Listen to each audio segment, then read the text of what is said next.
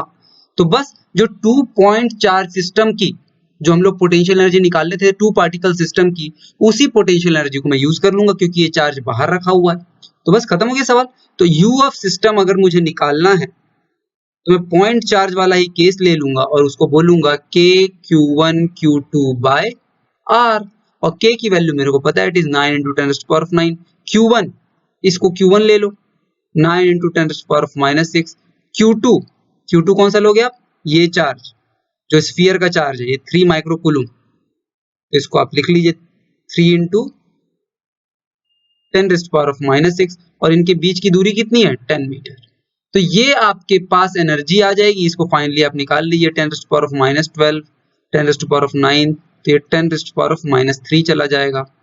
81/10, 243/10 तो ये 24.3 हो जाएगा। ठीक है क्या, तो बड़ी आसानी से हम लोग लिख लिया 24.3 इंटू 10⁻³ जूल्स। तो सिस्टम की पोटेंशियल एनर्जी भी आ गई। ठीक है, वहीं पे अगर पूछता कि इस चार्ज सिस्टम के कारण इस पॉइंट पे पोटेंशियल कितना होता, तो आप बोलते KQ/R, और उसमें Q किसका लेते, इसका लेते।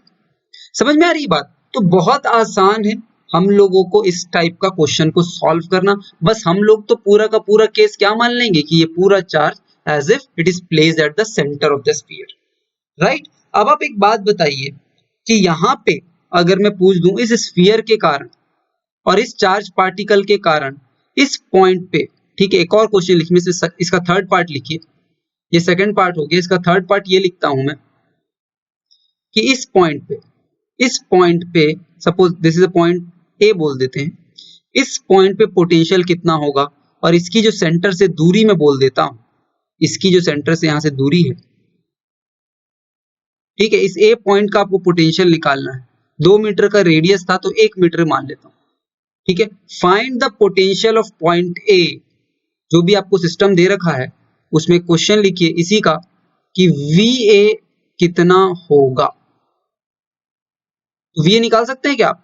अरे बिल्कुल निकाल सकते हैं, अरे यार बिल्कुल निकाल सकते हैं। इस चार्ज सिस्टम के कारण इस पॉइंट पे पोटेंशियल क्या होगा, मैंने आप लोगों को बताया था मल्टी पार्टिकल सिस्टम में हम लोग पोटेंशियल कैसे लिखेंगे, मल्टी पार्टिकल सिस्टम में सारे पॉइंट चार्जेस के कारण पोटेंशियल लिख देंगे। तो ठीक है, तो इस चार्ज पार्टिकल के कारण, इस स्फेरिकल चार्ज पार्टिकल के कारण अंदर में पोटेंशियल कितना होगा, कितना होगा, KQ/R, क्योंकि मैंने आप लोगों को बताया हुआ है सिर्फ इस पॉइंट तक पोटेंशियल वेरी करता है और उसके बाद कांस्टेंट हो जाता है, और उसकी वैल्यू कितनी होती है, KQ/R, अभी बताया।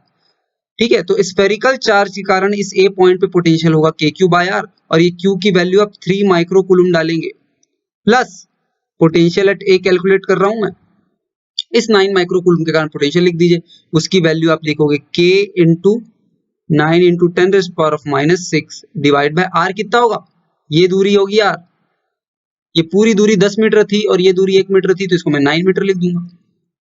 ठीक है क्या, तो यहाँ पे एक सवाल और निकाल सकते हैं आप लोग पोटेंशियल का, तो इसकी वैल्यू हो जाएगी K, बाहर ले लेता हूं 3 इंटू 10⁻⁻⁶ बाय R की value 2 metre, plus 9 into 10⁻⁻⁶ by 9 metre. तो ये आपके पास पोटेंशियल आ जाएगा वोल्ट्स में, सब ऐसा यूनिट में रखे हैं हम लोग। ठीक है, तो इस पॉइंट पे आपने पोटेंशियल भी लिख दिया, जैसे मल्टी चार्ज पार्टिकल के एक सिस्टम के केस में हम लोग पोटेंशियल लिखते थे वैसे यहाँ पे लिख देंगे। तो स्फेरिकल चार्ज पार्टिकल सिस्टम के कारण के क्यू बाय कैपिटल आर आ जाएगा, क्योंकि उसके बाद पोटेंशियल वेरी होना बंद हो जाता है इस चार्ज सिस्टम के कारण, और उस चार्ज के कारण यहाँ पे पोटेंशियल इतना आएगा। आसान है, बहुत आसान है पोटेंशियल लिखना, ठीक है। तो यहाँ पे हम लोगों ने इस क्वेश्चन से ये सीखा कि किस हिसाब से हम लोग एक हॉलो स्फेरिकल चार्ज डिस्ट्रीब्यूशन होगा, ये हॉलो था, हॉलो स्फेरिकल चार्ज डिस्ट्रीब्यूशन के केस में पोटेंशियल, पोटेंशियल एनर्जी और फोर्सेस कैसे निकालेंगे, राइट। तो ये हॉलो स्फीयर का जो पूरा केस था यहाँ पे खत्म होता है। नेक्स्ट लेक्चर में हम लोग सॉलिड स्फीयर के बारे में बात करेंगे और देखेंगे कि उसके केस में चीजें कैसे वेरी करती है, और हम लोग उस चीज में एक बहुत बड़ी एग्जांपल भी लेंगे जो आप लोगों को मजा आएगा सीखने में, ठीक है। So that's all for this lecture, thank you.